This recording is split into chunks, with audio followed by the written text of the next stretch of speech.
Shogonka in Japanese, and this refers to the tragic love story of Emperor Xuanzong and his favorite concubine, Yang Guifei.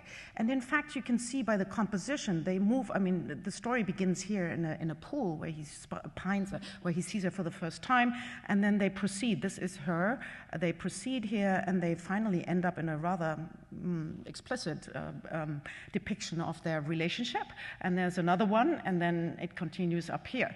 So not only compositionally, but also in terms of the contents of the story, which is a love story. This is very similar to what we have here, right? The procession and then leading up to here. And these screens were commissioned by the highest echelons of society. Right, so the next one is the left screen, which includes many more scenes, and it basically moves up in a swirl, which I try to reproduce very clumsily here.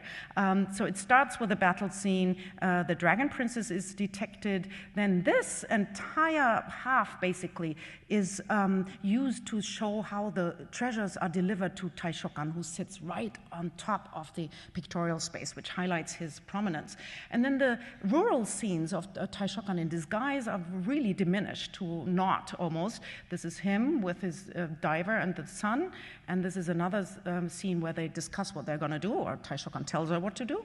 And here we have a split scene that shows the Dragon Kings being lured to listen to the music and dance, and the climactic scene, and this is kind of right in the middle of the screen, shows the diver fighting against the dragon, or the dragon killing the fighter. And this was in my title slide, if you might remember.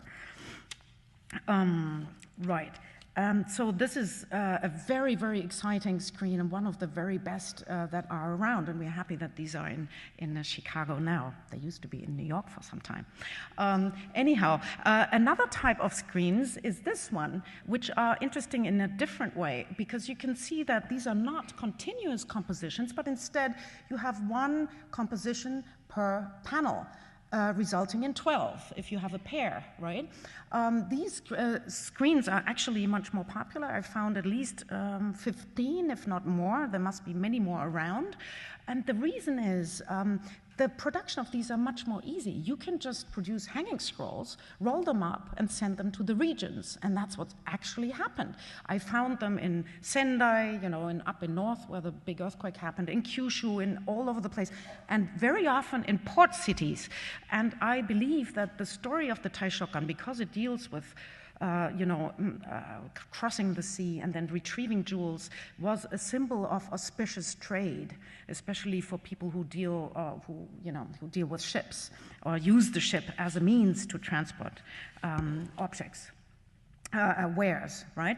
Okay, so this is just one of them. This is the better one. There are others that are a bit more clumsily painted.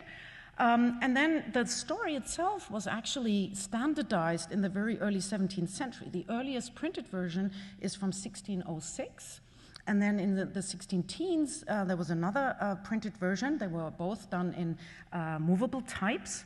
But the most standard then was done in what you see here in 1632 in woodblock prints. And they were copied over and over right until the 1660s.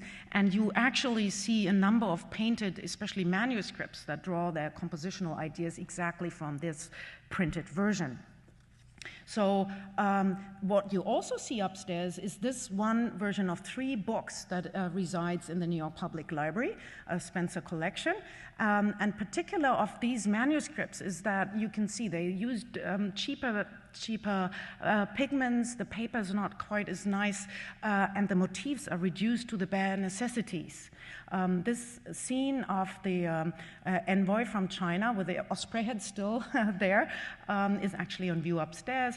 And then one of the most popular scenes, of course, is, as I told you before, the fight between the Chinese warriors and the Ashura demon. And this is all about this, right? There's even a double spread, which usually emphasizes the most important scene, a double spread of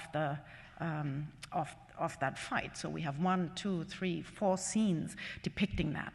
And that is important because if you have a book and you turn the pages and you read a lot of text and you don't get an image, you don't continue read. I mean, imagine you reading newspaper, right? I mean, if there's not enough images, you just skip.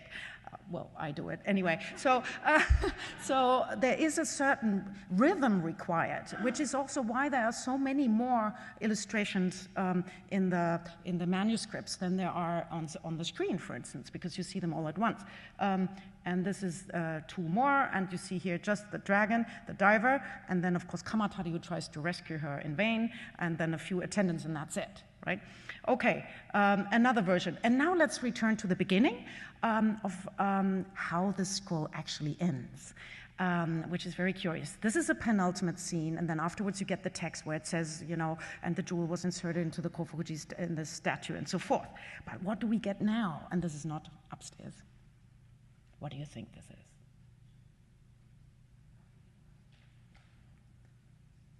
This is her and the jewel, and she's giving it to Taishokan, so she doesn't die. How come? How come she doesn't die? I mean, the self-sacrifice is so pivotal in this whole story. I mean, if she could just go and get it and give it to him, this could, you know, anybody could do it. And plus, on top of that, she's of very low stature. So, you know, what is Taishokan going to do with her if he returns to the capital? But she is there, very well alive, giving the jewel to Taishokan. So I try to find out how come. And I looked into printed versions and adaptations of the text. And what you see here is one version of 1680 with the same title, which actually links up with a different text that relates to the same story. And it shows the diver, and it says here, the diver turns into a kannon. We've heard about the Avalokiteshvara before. And this is where she sits. And then here, this text actually says, all of you watch how this boy is intended, mother is turning into a kannon. So we are here to revere them, and actually the Dragon Kings who came before to just listen to the dance and music, they now revere her. This is one version that evades the death of the diver. The death of the diver is not depicted.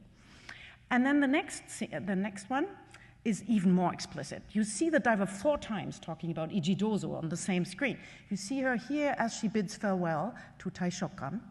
You see her here as she actually goes to the dragon palace and steals the jewels, and you see that the dragons intently look away, right? Then she slides on a kind of water slide down with the jewel in hand, and here she is with the jewel, and below her, Wanhu, the general Wanhu, now chopped off the head of the dragon. And, you know, Taishokan very feebly kind of, you know, aristocratic, doesn't do anything anymore. It's really the general Wanhu who succeeds in killing the dragon. So the dragon is killed, and she's able to have her jewel.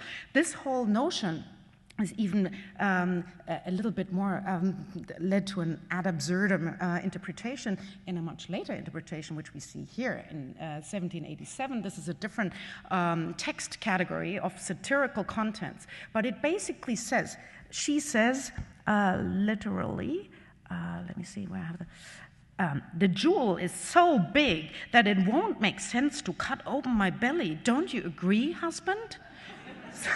So you see her here, right? I mean, in fact, it's really very large. And she has her dagger, you know, she still has it, but and he's kind of looking very straight. So, I mean, this is the type of development of a story that it takes in the Edo period. But it makes a lot of sense for the late 17th or probably even early 18th century to depict her alive, because as you can follow again, you have these wonderful love stories of Wanhu and the Dragon Princess, of the Taizong with Kohakunyo, and even in scenes where there's not a couple implied, they depict a couple, right? And this, of course, caters to the function of these scrolls as a bridal dowry. And this also is the reason why they were so, so lavishly decorated on calligraphy, on the calligraphy paper, and so forth. So I very much agree with this interpretation of the Taishokan as a woman and mother. So this is what I would conclude with, and I hope you have a lot of fun now. Thank you very much.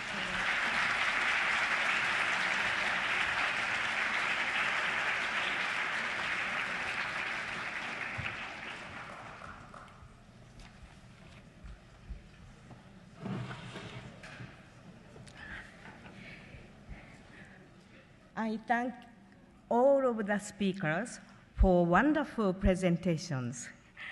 Now it is my pleasure to introduce Ms. Akiko Sakurai, who will be playing the biwa and singing selections from the great Japanese work of literature, The Tale of the Heike. The biwa is a Japanese string instrument similar to a lute. It has been used for centuries to accompany singing. Ms. Sakurai's performance will follow a tradition in which traveling Japanese monks chanted passages from famous epic tales. As a representative for Japanese traditional music, Ms. Sakurai has been committed to promoting and transmitting the beauty of Satsuma biwa. This type of Japanese lute has frets and short neck. Ms. Sakurai is highly celebrated as a musician, winning many prestigious awards, and she has performed throughout the world. Last night, she performed wonderful contemporary interpretation of Mimi-nashi Hoichi at Asia Society. With the generous help of the Japan Foundation, we present to you today a short performance that will surely keep you on the edge of a chair, of your seat. It tells of the final encounter between two brave samurai warriors. The story that Ms. Sakurai tells is also shown on a pair of screens in the gallery upstairs. Details from the screens will be shown along with translated passages. Please join me in welcoming Akiko Sakurai.